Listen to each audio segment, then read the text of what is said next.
there, I'm Watson Robertson, and today I want to talk to you about how to take your power back from anything and move forward with your life. So you've probably had the experience of being in a really good mood or having a great day until wham, someone says something you don't agree with or something doesn't go your way. Maybe you lost a client without warning, had a friend or significant other stand you up, or your boss was critical about your completion of a recent project. Regardless of the external trigger, and triggers can vary in severity from a confusing facial expression from your spouse to a death in the family, you now may find yourself spiraling into negative thinking. In extreme cases, you may get so upset that you literally make yourself sick or you go into a depressed or dark place. I know, I get it. I've been there. So the truth is that many of us do this, maybe even all of us do this. We allow other people or events to make us feel hopeless, sad, or control our mood. In this sense, we give our power away to these external situations, events, or relationships, and we let them have control over our inner life. So a personal example that I want to share with you. For me, this has come up recently with my health journey. After 15 years of chronic pain, I was recently diagnosed with stage 4 severe endometriosis.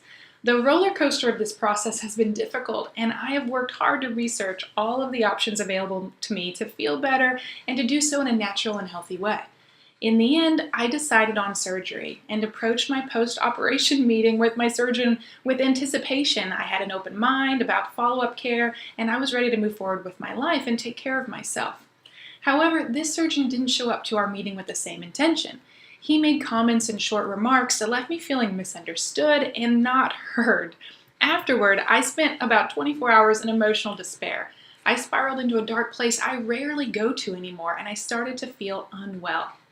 After giving myself some time to grieve, which is healthy, I might add, I realized that I had given too much power to this person, who was simply that, a person. I'd allowed his comments to affect my mood and my health, but it didn't need to be this way. So I began to take my power back, and I used the tools I'm about to talk about to get me there. It took me several days to get my emotional, mental, and physical health back on track, and I don't wish that for anyone. So the following methods I'm going to talk about, I really recommend. They can help you prevent this sort of upset in your life so that you can safeguard your health and your energy. And we all need to be healthy, and we all need energy. So first, what you want to do to take your power back is really feel your feelings and then let them go. It's important to allow yourself to really feel and thus metabolize any emotions you have. As they say, what you resist persists, and I find that to be true. Any feelings you deny or push away will potentially grow in size and bust out of you, kind of like me exiting my first hot yoga class, just busting out. And they can bust out in a potentially dramatic and unexpected way. So process any anger, sadness, or frustration you're feeling by journaling, exercising, or talking it out with a trusted friend or therapist. Now, one side note from your friend here, the health coach. If your feelings are really intense, often high-intensity exercises or really high-energy yoga classes are going to be better for you to do before you sit down and journal or talk anything out with anyone. Exercise can really help you process any really high energy. Also, the next thing, so you want to ground and center yourself. So use yoga, exercise, meditation, or journaling to ground you and center you. The key here is to connect to the present moment and remind yourself that you are safe and supported by the universe. I like to sit in meditation for a minimum of 10 minutes a day when I'm really feeling off. Anytime something's making me feel just really off about something. And in addition to practicing the 4-7-8 breath several times throughout the day, that can really help me ground and center myself. So the 4-7-8 breath, I have another video on my YouTube channel as well if you want to go check that out and learn what that is. So meditation 10 minutes a day and 4-7-8 breath throughout the day when I'm feeling really off. So the third step is to practice acceptance. So suffering often comes from resisting what is or fighting the present moment and the way things are. Accept where you are right now in your life and in your body. I like to use affirmations for this practice, such as I accept myself as it is now, and I release all resistance to what is. So put affirmations up around your house to remind you to stay in a place of acceptance. If you came over to my house, you would see I've got them in my bathroom, my kitchen, here in my office. My affirmations are everywhere. So the fourth step is acknowledge that you do have a choice. It's important to remember that you have a choice in what you create from this moment forward. You have a choice in how you react. In my example with the surgeon, I acknowledge that I have a choice in how I care for my body going forward, regardless of what he thinks I should do or what he recommends. You'll review your choices and options in a later step, but at this point, you just want to recognize that you do have choices and that choices exist. So next, you want to set boundaries. Set boundaries in everything that you do, who you talk to, what you talk about, what you listen to, etc. You have to say no to some experiences in order to have the energy to say yes to others.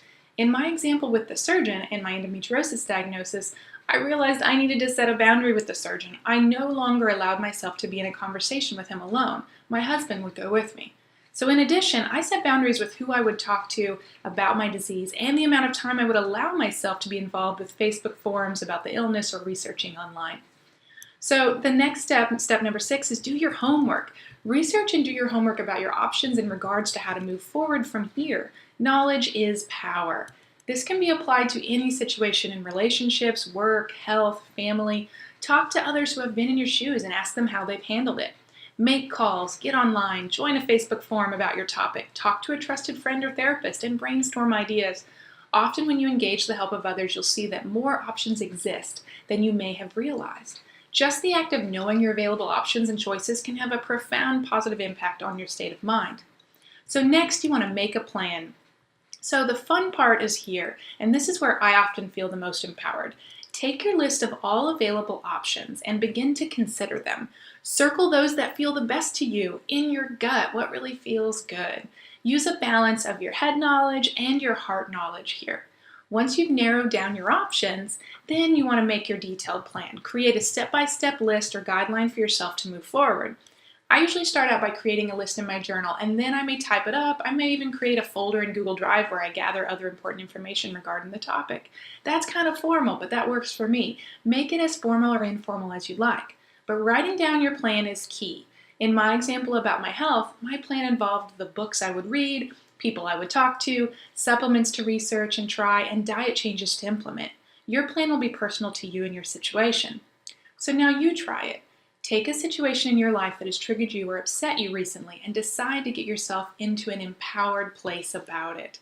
Go through the steps that I've described here and see if they work for you, and take those little baby steps and apply them to that issue at hand to really take your power back and move forward with your life. Once you allow yourself to feel your feelings and process them, ground and center yourself, practice acceptance, acknowledge that you have a choice, set boundaries, then research options and make a plan, you'll be on your way to moving forward with your life in an empowered way. So please leave me a comment. Let me know what you thought of this video. If you did like it, please share it with a friend and subscribe to my YouTube channel. Also, I'd love to see you over on my website at AngelaWatsonRobertson.com, and there you can join my newsletter to get other free tips, videos, and blog posts. I'll see you guys in my next video.